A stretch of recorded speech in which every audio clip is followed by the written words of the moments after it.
Hola a todos y bienvenidos al curso de anticoncepción de urgencia. Este curso ha sido desarrollado por Yolanda Cáceres, enfermera, y por mí misma, que soy Marga Navarro y soy matrona. Queremos darle las gracias a Tolo Villalonga por las magníficas ilustraciones que nos ha hecho y a Ana Otero por todo su apoyo durante el desarrollo del curso. Pasamos a los objetivos, que son identificar los supuestos en los que está indicada la anticoncepción de urgencia, conocer el procedimiento de actuación ante una situación que requiera este tipo de método, informar de las ventajas y efectos secundarios de la anticoncepción de urgencia y proporcionar información sobre el uso correcto del preservativo. El contenido lo hemos dividido en definición, anamnesis, valoración, diagnóstico y plan de actuación. En cuanto a la definición, sabemos que la anticoncepción de urgencia es un procedimiento en el que se administra un medicamento que contiene hormonas, en este caso progestágenos, y su objetivo es evitar un embarazo no deseado. Se denomina anticoncepción porque su acción se da antes de que empiece el embarazo, por lo tanto debemos tener claro que no es abortiva, y de urgencia porque su eficacia depende del momento en el que se tome. Además, el concepto de urgencia lo que aclara es que es un método para ser empleado de manera esporádica y nunca de manera habitual. Como veis, aquí tenéis una gráfica de la tasa de interrupción voluntaria del embarazo del 2019 y está dividido por comunidades autónomas. La primera comunidad fue Cataluña, seguida de Baleares, que fue la segunda. De ahí la importancia que la población conozca este tipo de prestación y que nosotros como profesionales sanitarios seamos capaces de ofrecerlo e identificar cuándo es el mejor momento para ofrecer a la usuaria. La población diana van a ser mujeres en edad fértil que acudan a los servicios sanitarios públicos demandando este tipo de prestación. Las indicaciones para el uso de la anticoncepción de urgencia van a ser uso incorrecto de los métodos anticonceptivos, como por ejemplo que el parche cutáneo se haya despegado durante más de 24 horas, que haya habido un retraso en la extracción del anillo o de la colocación durante más de 3 horas, interrupción del tratamiento anticonceptivo oral por más tiempo del que garantiza su eficacia, expulsión parcial o total del DIU coincidiendo con el coito de riesgo, después de sufrir una violación o ser forzada a tener relaciones sexuales, uso reciente de fármacos teratógenos, relaciones sexuales en circunstancias que puedan alterar el estado de conciencia, como por ejemplo el consumo de sustancias tóxicas, después de una relación sexual sin protección o con protección incorrecta, parcial o dudosa, por falta de uso de anticonceptivos o por accidente en el uso del preservativo, como pueden ser rotura, caducidad o pérdida del preservativo durante el coito. En cuanto al mecanismo de acción, específicamente del demonorgestrel, se desconoce, pero se cree que inhibe o retrasa la ovulación al interferir con el pico de la hormona luteinizante, que es la LH. Y también se cree que retrasa la maduración del endometrio, lo que evita que el óvulo fertilizado se implante. Por otra parte, se piensa que altera la motilidad de la trompa e interfiere en el proceso de fecundación o transporte del cigoto. Aquí queremos dejar claro que el mecanismo de la anticoncepción de urgencia y de la interrupción voluntaria de embarazo inducida por tratamiento farmacológico es completamente diferente, ya que la anticoncepción de urgencia actúa antes de la implantación. La implantación es un proceso que se da hacia el 7º día y es el que determina el inicio del embarazo. Por lo tanto, si esta usuaria toma la anticoncepción de urgencia, ya no se va a producir. Al contrario que la medicación para la interrupción voluntaria, que lo que evita es el proceso de desarrollo embrionario, el cual se da al finalizar la fase de la implantación del blastocito. Pasamos a la anamnesis, muy importante como siempre la entrevista clínica. Vamos a intentar potenciar muchísimo la escucha activa, la comunicación asertiva y asegurar un ambiente de máxima confidencialidad. Lo que nos va a permitir esto es que la mujer se sienta cómoda para explicarnos lo que ha pasado y para que sea capaz de pedirnos lo que necesita. En cuanto a la anamnesis, vamos a interesarnos por la edad, por la fecha de la última regla. Es importante porque deberemos hacer un test de embarazo antes de la administración del tratamiento en el caso de que haya un retraso de la menstruación. Por ejemplo, si una mujer mantuvo una relación sexual sin protección más de 3 semanas antes y no ha tenido su regla normal desde entonces, es posible que esté embarazada. Entonces aquí estaría indicado hacer un test de embarazo. Si es negativo, podemos administrar la anticoncepción de urgencia. En cambio, sabemos que si la implantación ya ha tenido lugar, va a ser demasiado tarde para cualquier método de anticoncepción de urgencia. Sí que es verdad que si el embarazo se diera y la mujer ha tomado este tipo de medicación, no habría efectos teratogénicos en cualquier etapa del embarazo. Nos vamos a interesar también por el tiempo transcurrido desde el coito desprotegido, ya que, como hemos dicho, es de urgencia y va a depender en el momento en el que se tome. Intentaremos saber también el método anticonceptivo habitual y uso previo a anticoncepción de urgencia. Lactancia materna también es importante, porque es verdad que no se contraindica durante la lactancia materna. Es verdad que la mujer debe saber que se excreta a través de la leche materna, pero la cantidad es muy mínima y no se han detectado efectos adversos ni en los lactantes ni en la lactancia.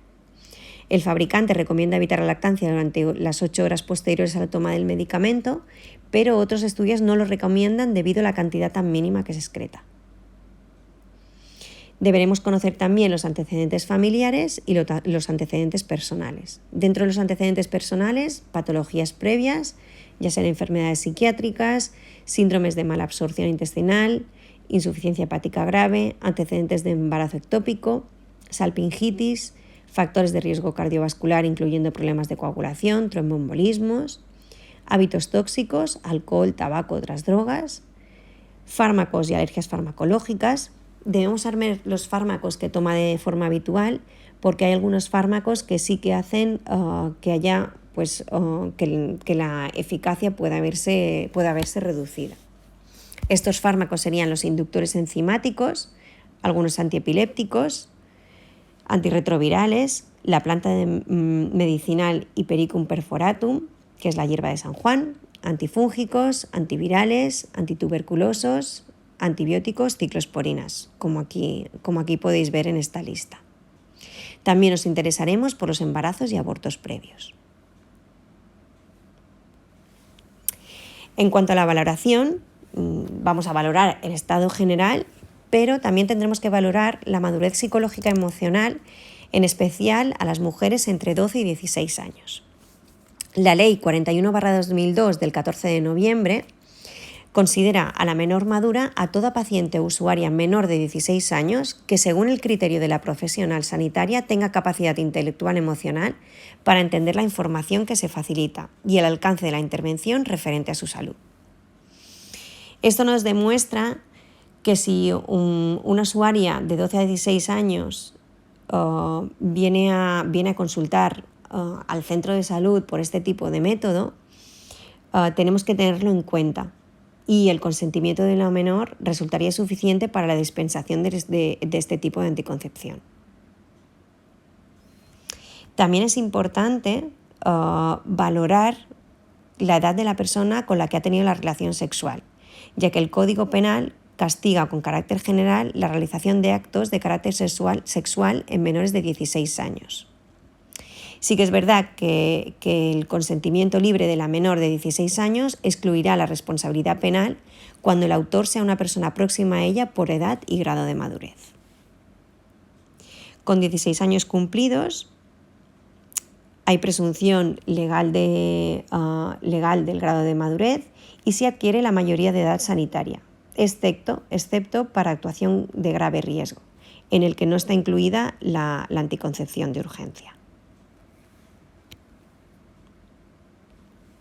En cuanto al diagnóstico, según el CIE 9 tenemos asesoramiento y prescripción anticonceptiva urgente, y según NANDA tenemos la tendencia a adoptar conductas de riesgo para la salud y disposición para mejorar los conocimientos.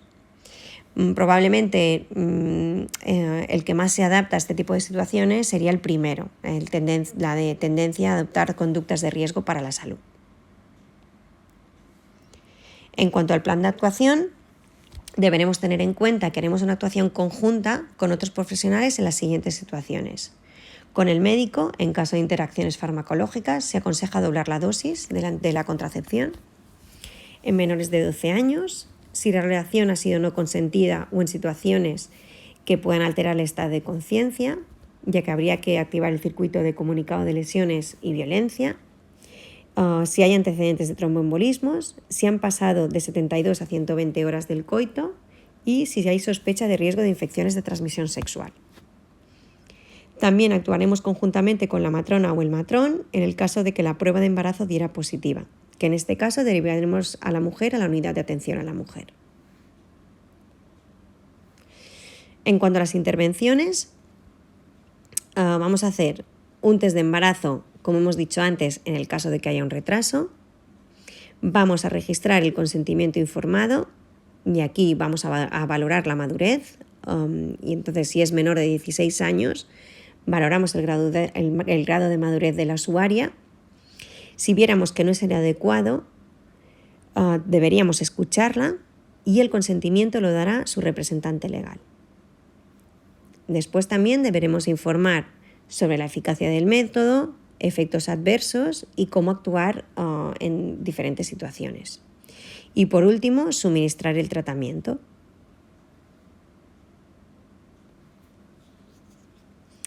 En cuanto a la eficacia, sabemos que el nivel de eficacia es la proporción de embarazos esperados que se evitan gracias a este método. Actualmente en Europa existen 3 métodos principales de anticoncepción de urgencia autorizados, que son el dispositivo intrauterino de cobre, las píldoras anticonceptivas de urgencia de acetato de ulipristal y las píldoras anticonceptivas de urgencias de levonorgestrel. Según el tiempo transcurrido, se recomienda, si han sido menos de 72 horas, la indicación va a ser el levonorgestrel. Si han sido entre 72 y 120, la indicación es el acetato de ulipristal, que está fuera de petitorio y no lo vamos a encontrar en los centros de salud. Entonces, sí que es verdad que el acetato de ulipristal es más eficaz entre las 72 y las 120 horas después del coito sin protección. Aunque sabemos también que el levonorgestrel es verdad que no está aprobado entre las 72 y 120 horas, pero parece tener algún efecto hasta las 96 horas. La medicación aconsejada por el Ministerio de Sanidad es el levonorgestrel, que es un gestágeno de segunda generación y la pauta es de una sola dosis. El envase que nos vamos a encontrar en los centros de salud se compone de un comprimido de 1.500 microgramos. Según la OMS, el porcentaje de eficacia depende de las horas. Ya ha establecido que tomada dentro de las 24 horas es un 95% de eficacia, entre las 25 y 48 horas un 85%, entre las 49 y 72 un 58%. Entonces, esto la mujer lo tiene que saber porque es muy importante que sepa que no es 100% eficaz. Y también debe saber que, si, como hemos dicho antes, si hubiera embarazo, aunque haya tomado anticoncepción de urgencia, los efectos teratogénicos son nulos según la evidencia actual. Y también debe saber la mujer que si se produjera el embarazo, es verdad que podría ser ectópico. En cuanto a las contraindicaciones, debemos decir que la OMS señala que no existen contraindicaciones absolutas, pero sí nos dice que si hay hipersensibilidad al principio activo o a cualquiera de los componentes del medicamento, no lo deberíamos administrar. Sí que también nos dicen que debemos tener precaución en mujeres que tienen insuficiencia hepática grave, síndromes de mala absorción como enfermedad de Crohn, ya que va a disminuir la eficacia, en mujeres con salpingitis o embarazo ectópico por el riesgo a volver a padecerlo y si la mujer o alguien de su familia presenta algún factor de riesgo de trombosis. En cuanto a los efectos secundarios, los hemos dividido en muy frecuentes y de frecuencia desconocida. Los muy frecuentes son mareos, cefaleas, náuseas, dolor abdominal, aumento de la sensibilidad mamaria, retraso en el periodo menstrual, periodos menstruales muy intensos y hemorragia. Y también se puede dar cansancio. Entre los frecuentes encontramos diarreas y vómitos y en los de frecuencia desconocida se han notificado algunos casos de episodios tromboembólicos y de hipersensibilidad cutánea. En cuanto a la administración, sabemos que se debe tomar por vía oral, preferiblemente en las primeras 12 horas y no más tarde en las 72, posteriores a haber mantenido las relaciones sexuales de riesgo. No debemos retrasar la administración del medicamento por exploraciones ginecológicas o de otro tipo, ya que no son necesarias. Antes de entregar la medicación debemos asegurarnos de que no esté caducada, comprobando siempre la fecha de caducidad que aparece en el envase. Se puede tomar en cualquier momento del ciclo menstrual. Si ya está tomando algún tipo de anticonceptivo hormonal oral, debemos decirle que puede continuar tomándolo con la misma regularidad y se aconseja la toma delante del profesional. Debemos saber que según el artículo 2 del decreto 96/2008 del 19 de septiembre, publicado en el BOIP, nos dice que todos los centros asistenciales del Servicio de Salud de las Illes Balears deben tener como parte de la medicación de urgencia los medicamentos de intercepción poscoital con progestágenos. Este decreto lo que asegura es que todas las mujeres tendrán acceso a este tipo de medicación, de manera que el acceso no depende de la situación económica de la mujer y facilita que la mujer pueda tomar una decisión libre sobre su propio cuerpo. Por ello es muy importante que dar a conocer este método entre toda la población para que puedan venir a buscarlo en el momento que lo necesiten.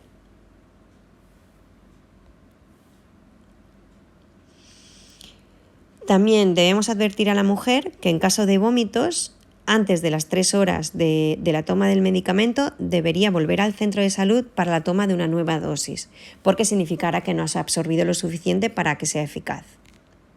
También debe volver al centro de salud si el siguiente periodo menstrual se retrasa más de 5 días o en el caso de que tenga una hemorragia anormal, ya sea por mucha cantidad o por muy poca, incluso aunque sea en la fecha prevista.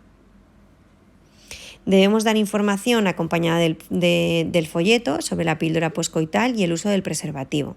Aquí tenéis el link para que podáis acceder y esta es la hoja de la píldora del día siguiente.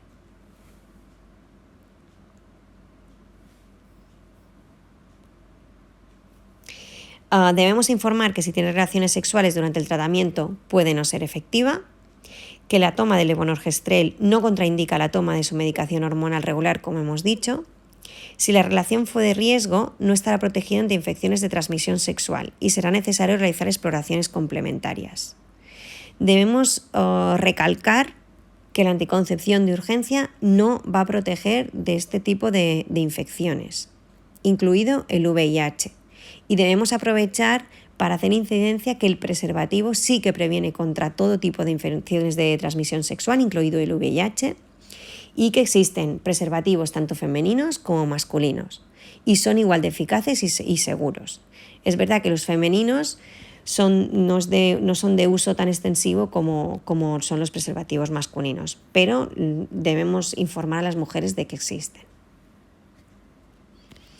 Debemos valorar también el seguimiento en la consulta de la matrona o con la enfermera de referencia para dar asesoramiento y hacer un control específico de los métodos anticonceptivos. La matrona también hará una valoración de las citologías que tiene pendientes, se deberá realizar una valoración general y saber qué tipo de anticoncepción le va mejor a esta persona dependiendo de la situación en la que esté.